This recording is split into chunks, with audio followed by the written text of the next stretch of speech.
Existe, então, o chamado domínio da potencialidade transcendente. O que é o domínio da potencialidade transcendente? Falamos da física quântica como potencial, como estatísticas, como probabilidades. E aí, a gente começa a chegar à conclusão que as probabilidades, as estatísticas e a potencialidade, ela está fora do espaço-tempo. De alguma forma, ela está fora dessas dimensões que nós conhecemos. Pois bem, se ela está fora dessas dimensões, a conclusão é: o que vale mais? O concreto ou a potencialidade?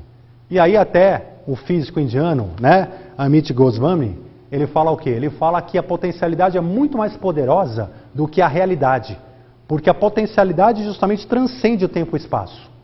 E a materialidade que a gente vive está sujeita ao tempo e ao espaço e, portanto, é peremptória e, portanto, se acaba. Então, a potencialidade, vamos falar da consciência, os sonhos, os desejos, eles estão fora do tempo. Então, eles têm uma força muito maior do que a própria realidade. Pois bem, dentro disso, chegou Coulomb, que entendeu o seguinte: espera lá, vamos voltar tudo de novo. Se existe uma relação entre esses dois objetos, à distância, significa que tem que existir um campo que liga esses dois negócios. Lembra de Newton? Ele voltou de novo a encasquetar com a mesma coisa. Tem que ter uma coisa que liga os dois. Ele começou a estudar o campo eletrostático e o campo gravitacional. Pois bem, então primeiro, ele criou uma equação, que é a lei de interação eletrostática, ou seja, como é que se interagem os átomos e essas partículas eletrostaticamente, como é que funciona matematicamente isso. Ele chegou à conclusão que essa força, né, ela é igual, essa força eletrostática é igual a uma constante vezes a carga elétrica, a multiplicação das duas cargas elétricas que você quer comparar, dividido pelo tempo, pela distância ao quadrado. Tá? Enfim, passa mais um pouco. Eu vou complicar um pouquinho, depois vou tentar facilitar. E ao mesmo tempo, nós temos o campo gravitacional, que era o mesmo problema. Quer dizer, o campo gravitacional é a mesma coisa. Como é que podem, né? Tem que ter uma coisa que liga os dois. E qual que é a equação do campo gravitacional? Negativa, porque ela se atrai, mais uma constante vezes massa vezes a distância ao quadrado. Ou seja, os dois é sobre a distância ao quadrado. E distância sem limite. Qual é a conclusão que eu chego? Que tanto o campo gravitacional quanto o campo eletrostático, e hoje nós temos outras duas forças, são as forças nucleares, né? Tem a força magnética, a força gravitacional e duas forças nucleares, não vamos entrar no caso aqui agora, mas todas elas, o que acontece? Independem da distância. Ou seja, elas funcionam independentemente da distância. Por isso que a gravidade, não sei como funciona, porque não troca sinal, mas independente da distância, ela funciona. Né? Pois bem, pode passar. Aí surgiu uma coisa muito importante, que é o chamado princípio da unidade. Ou seja, chegar à conclusão de que tudo está ligado. Ou seja, de que nada depende da distância, então que o infinito, que uma partícula aqui e a outra no infinito, elas podem interagir.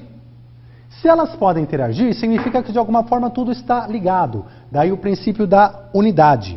A gente consegue separar as partículas, mas a gente não consegue separar um campo, que é um campo gravitacional ou um campo eletrostático, seja o que campo for, mas esse campo ele existe a infinitas distâncias, por mais que você separe uma partícula da outra. Pois bem, disso Einstein chegou a uma conclusão. A única realidade que existe é o campo. Einstein chegou à conclusão de que, bom, se é desse jeito, então existe uma coisa chamada campo. E as partículas que a gente vê, os átomos, os elétrons, os fótons, não são nada mais do que uma concentração desse campo.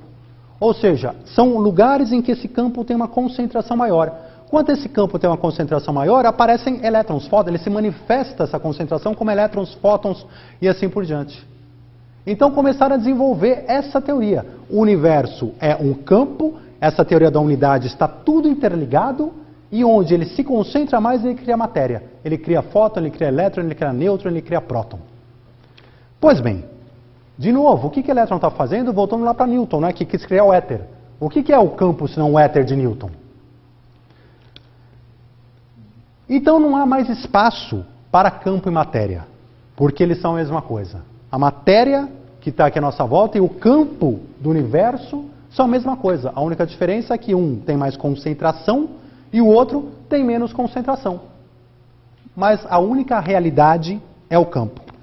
E aí a física moderna começa a desviar o foco de olhar o físico aqui em volta e entender que o físico é uma causa, é um efeito, é o efeito de uma causa. Esse físico não é a realidade. Esse físico todo que está à nossa volta é o efeito de uma concentração de campo. Que na verdade a causa é o campo. A causa é a oscilação do campo, a causa é a oscilação do campo. Mas tudo que está à nossa volta e tudo que a gente conhece é mero efeito, é mera consequência desse campo. Pois bem, tudo está conectado, tudo está interligado. Aí começaram a ciência veio evoluindo e começaram a se perguntar, tá bom, mas se tudo é uma concentração do campo, o que oscila? O que na verdade é o universo, então? O que é a matéria básica? Se não é elétron, que você está dizendo que elétron é uma concentração do campo, então o que é o campo? O que oscila? O que causa isso? Cadê? De novo, querendo chegar na essência da matéria, né? Na essência do universo.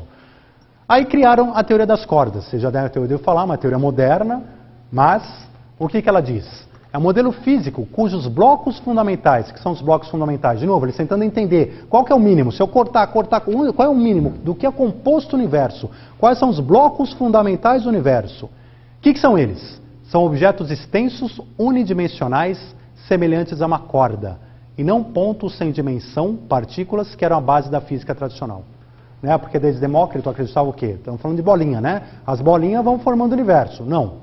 Hoje eles falam a teoria das cordas, não é uma bolinha física. O que acontece são cordas. Corda é a coisa mais parecida que eles puderam falar. Lembra da experiência da mola que eu falei? É a mesma coisa, como se fossem molas. As molas vibram e conforme elas vibram, elas criam matéria. Conforme elas oscilam, elas aparecem, elas demonstram a matéria. Pois bem, olha que interessante. Tem um físico, agora nós vamos entrar numa questão aqui, tem um físico brasileiro chamado Laertes Fonseca, que tem umas teorias, e ele tem uma teoria, algumas teorias interessantes que eu vou comentar agora, e uma delas é essa aqui. Vamos falar de massa quântica. O que é isso? Vocês lembram aquela primeira fórmula que a gente comentou? Que a energia é igual a uma constante vezes a frequência, né? E aí Einstein também fez aquela energia igual a massa vezes uma constante ao quadrado. Eu posso igualar as equações, ou seja, se aqui tem energia, aqui tem energia, eu ponho HF é igual a mc ao quadrado. Quando eu coloco HF é igual a mc ao quadrado, eu coloco m é igual a c ao quadrado sobre h. Mas c ao quadrado e h não são duas constantes? Então, se são duas constantes, eu posso transformar numa terceira constante. Conclusão disso, eu crio uma equação que é massa é igual a uma constante vezes frequência. Ou seja, massa, ela nada mais é do que energia, ela nada mais é do que uma frequência. A frequência cria massa, assim como cria energia. E mais do que isso, energia e massa, né, são a mesma coisa. Né? Isso Einstein já estava demonstrando. Energia e massa são a mesma coisa e a massa é uma frequência. Por favor, Francisco. Pois bem, então massa também é quântica.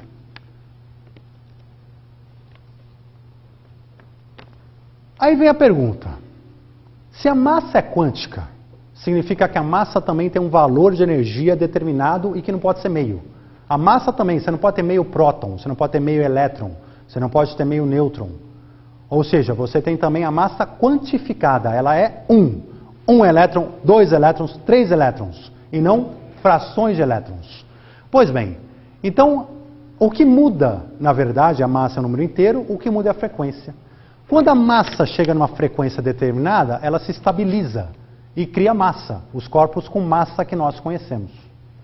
Mas aí vem uma pergunta, né, que Laertes Fonseca fez. Será que, lembra das cordas que a gente viu, com 2 ondas, 3 ondas, 4 ondas, 5 ondas? É só varia a frequência. A massa também não se reequilibra numa outra frequência? Porque a gente conhece uma massa aqui numa frequência x. Mas será que ela não se estabiliza numa outra frequência? Ou seja, se eu tiver uma frequência 1, eu tenho uma massa. Uma frequência 2, outra massa. Frequência 3, outra massa. Será que não?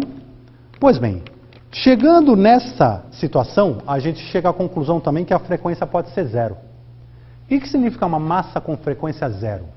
Significa que você tem o campo, você tem o corpo, mas como ela não tem frequência, você não vê, ela não aparece, né? Ela não se sensibiliza. Ou seja, o campo que a gente comentou, que liga o universo inteiro sem frequência, ele não tem massa. A massa é zero. Então, quando eu tenho aqui a frequência zero, a massa é zero. O corpo existe? Existe.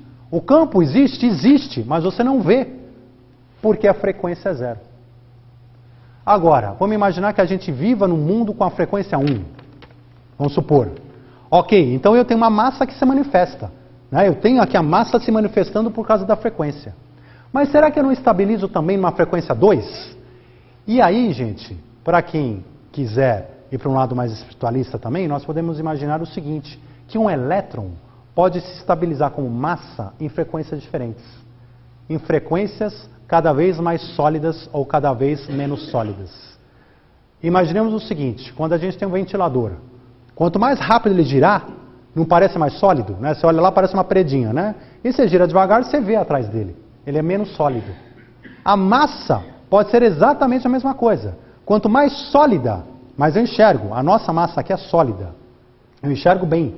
Agora, talvez ela tenha uma frequência menor, que eu possa restabilizar ela, onde ela é menos sólida.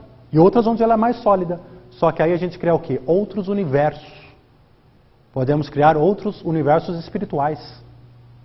E podemos ter gente nesses universos espirituais, podemos ter casas, podemos ter cadeiras, podemos ter mesas, podemos ter o que a gente quiser. Porque a massa está lá. Só que eu não enxergo essa massa, eu não enxergo essa dimensão. Por quê? Porque a massa está numa outra frequência, que não a nossa frequência.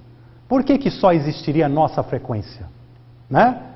E provavelmente não existe só nossa frequência. Então, a gente daí pode até, se for para um lado espírita, por exemplo, criar, né, mundos espirituais cada vez mais elevados, onde você tem massa cada vez menos sólida. Cada massa menos sólida significa o quê? Mais próxima do zero. E o zero é o quê? É o campo. O campo é quem? Talvez Deus.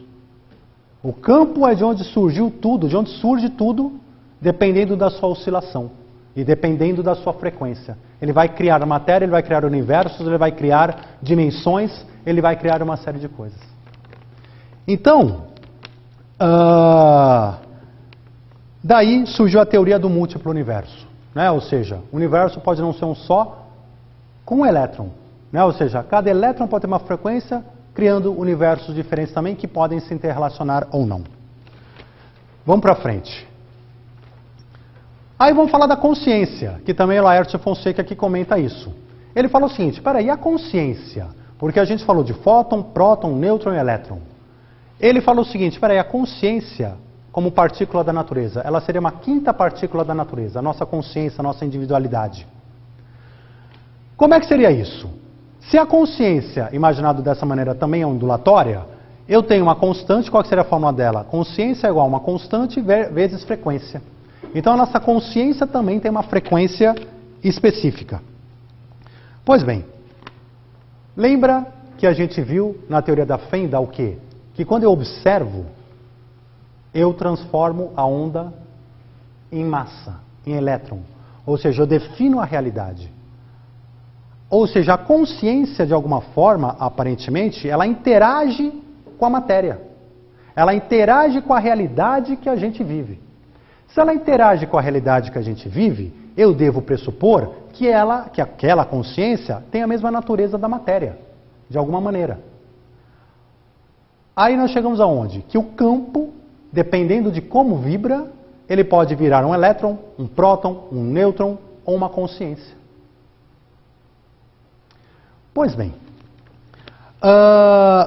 telepatia, paranormalidade Existem alguns experimentos telepáticos, paranormais, que mostram que, e às vezes até, que algumas pessoas aqui talvez já tenham passado, que é muito comum, né? Às vezes você está num lugar, pensa noutra pessoa, aconteceu um acidente ao mesmo tempo, a telepatia. O que é isso? É uma forma de correlação. A gente não falou de correlacionar os átomos? Também as consciências podem se correlacionar a distâncias infinitas. Por que não? Se a gente tratar que ela é uma partícula e que tem as mesmas características da matéria, ela também pode se correlacionar à distância. A gente só tem que, né, aprender a fazer isso de cada forma melhor, mas existem experimentos que demonstram isso. O inconsciente coletivo, né? Eu falo muito de consciente coletivo. O que pode ser um inconsciente coletivo? Se todos nós somos consciências de um mesmo campo, porque o que somos nós? Cada um de nós, oscilações do campo, criando consciências. E cada um de nós é uma oscilação em um lugar específico do campo. Se o campo é o mesmo, nós podemos falar de inconsciente coletivo, porque todos nós fazemos parte do mesmo campo. Né? Pois bem, os orientais, eles falam o seguinte, né? Só para ilustrar mais uma coisa, falam que a gente tem que meditar para quê? Para aumentar, né, a nossa consciência. Se eu medito, o que acontece? As minhas vibrações mentais, a frequência do cérebro, a minha frequência mental, ela diminui. Quando diminui, o que acontece? Fica menos densa. E as ondas, lembra? 2, 3, 4, 5? Quanto menos onda, quanto menos frequência, maior a onda. Quanto mais frequência, menorzinha a onda. Então, se eu medito e tenho uma frequência menor, a minha consciência tende a sair do corpo, ou seja, ela tem mais tendência a conhecer locais extracorporais. E aí, meditação, etc, etc. E quanto mais frequência eu tenho na minha consciência, mais sólida ela está e mais dentro do meu corpo está. Então também, aí eu falo de expansão de consciência, também, né, pode estar relacionada a tudo isso. Pois bem, e por que a consciência a gente não enxerga? Eu vejo elétron, eu vejo próton, eu vejo, né, o nêutron, eu vejo o fóton, eu consigo, né, e a consciência não. Por quê? Então, o que Laércio teorizou é o seguinte: vocês lembram da história da mola? Deixa eu ver qual é o próximo slide, mas acho que... Não, vai um para frente, por favor. Aqui, ó. Então, o que acontece? A consciência... Imagine o campo vibrando. Uma mola, que eu peguei de exemplo aqui, pode vibrar de várias maneiras. Imagine um campo, quer dizer, universal, de quantas maneiras ele pode vibrar diferente. Se eu falar de uma mola, lembrem, aquela mola que vibrava assim, né, de forma transversal, eu enxergo facilmente aquelas ondas, né? São ondas que eu enxergo com facilidade. Depende da frequência, eu vejo a massa. Ou seja, vamos imaginar que os elétrons, prótons, nêutrons, a matéria, ela tenha uma vibração transversal e que cria visibilidade. Mas, de repente, a consciência tem outra forma de vibração, outra forma de frequência, que pode ser longitudinal. Ou seja, imagina que eu dou um empurrão aqui, eu crio, né, um local de tensão que vai correndo. Aí eu posso dar outra frequência e assim por diante. Só que nessa mola, por exemplo, dependendo de onde estiver, eu não vejo. Eu não tenho a mesma facilidade de enxergar. E de novo, eu estou dando exemplo de uma mola, que é uma coisa extremamente simples, perto do campo. Mas o que eu quero dizer, existem maneiras diferentes de vibrar. E dependendo da maneira de vibrar, pode ser mais visível ou menos visível. Pode se manifestar ou não se manifestar de forma visível. E a consciência, então, ela teria uma forma de vibração mais parecida com essa longitudinal, onde ela não aparece. Né? Não aparece fisicamente, por assim dizer, né? Nos nossos 5 sentidos, mas ela aparece na nossa vida, porque a gente vive com a nossa consciência o tempo todo. Né? Então, seria um dos motivos pelos quais a consciência não é uma partícula como as outras, pela forma de vibrar. Mas tanto consciência quanto partículas viram todas do campo, né? Todas da mesma origem. Pois bem, daí eu posso chegar à conclusão de que espírito e matéria são a mesma energia. Né? De consciência e matéria é o mesmo campo, é a mesma energia, só muda a forma de vibrar e eventualmente a frequência. Cada consciência, se eu tiver uma consciência com uma frequência 3, por exemplo, talvez eu me acople a átomos, elétrons, prótons e nêutrons de frequência 3. Talvez se eu tiver uma consciência 5 num outro plano, eu me acople a elétrons, fótons, átomos, né? Enfim, as partículas ou átomos de frequência 5. Né? Dependendo da frequência, essas partículas podem se correlacionar. E de repente, em frequências diferentes, eles não se correlacionam. Pois bem, volta a molinha, por favor. E por que que eu sou eu e o João é o João? Por que que um elétron é elétron e outro elétron é outro elétron? E talvez por que que ele some de um lugar e aparece em outro do nada? Né? Por quê? Quando eu tenho ali essa pressão, seja na linha transversal ou seja aqui, o que acontece entre as ondas? Entre as ondas, eu tenho locais neutros. Lembra que a gente falou até nas interferências? Toda onda tem locais neutros. Esses locais neutros são frequência zero. Esses locais neutros, se são frequência zero, são massa zero. São campo zero. Ou seja, elas fazem parte do campo. E o campo, se não oscila, a gente não vê. Então, entre eu e o Eduardo, existe campo. Isso dá a sensação de que nós somos pessoas diferentes. Isso dá a sensação de individualidade, tanto para o elétron quanto para nós. Isso dá a sensação de separação. Mas no fundo, todos nós estamos ligados no mesmo campo. Com a sensação de que somos separados e com a sensação de que não estamos ligados. Só que a realidade é outra. O campo liga toda a massa, toda a matéria, todas as pessoas, de todas as formas possíveis. E ainda a serem descobertas variedades delas. Então, as conclusões, para a gente finalizar hoje, aí eu vou abrir para perguntas, mas são, primeiro, são algumas conclusões, tá? A gente, disso tudo, vocês veem, podemos chegar a várias, né? Mas algumas. Primeiro, o campo é Deus. É do campo vibrando que surge a matéria. Lembra que a gente foi criado à semelhança de Deus? Não é isso que fala? Pois é, a gente é o campo, a gente é Deus. Ou que Cristo falou que nós somos deuses? Sim, nós fazemos parte do campo. Só que a gente faz parte de uma oscilação e não enxerga que a gente é parte desse campo. Mas o campo é Deus e nós somos parte desse campo. Pode ir. A frequência zero equivaleria à sua expressão mais pura. Né? A frequência zero é a expressão mais pura de Deus. E nas demais frequências geraria a sua semelhança, partículas e consciência. Por isso, aí temos até outras questões filosóficas que alguns aqui conhecem, né? O que está em cima é igual ao que está embaixo, etc, etc. Que significa o quê? Que é tudo a mesma coisa, né? Tudo semelhante, porque tudo se originou no mesmo campo. Que mais? As consciências são oscilações de um mesmo campo, do qual todos fazemos parte.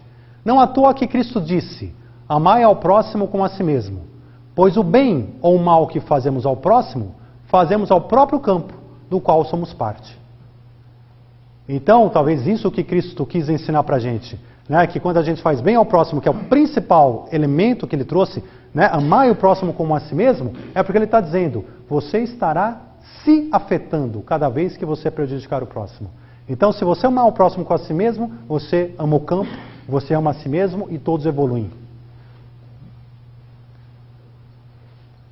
Infinitos universos podem coexistir, com densidades diferentes de matéria e de graus de consciência, apenas com a variação da frequência, como a gente viu. Né? Depende da frequência, você tem consciências e universos diferentes. A morte seria apenas uma mudança de frequência da nossa consciência, onde damos um salto quântico, que nem aquele elétronzinho, né, que some de um lugar e aparece no outro. Um salto quântico para outra realidade de frequência.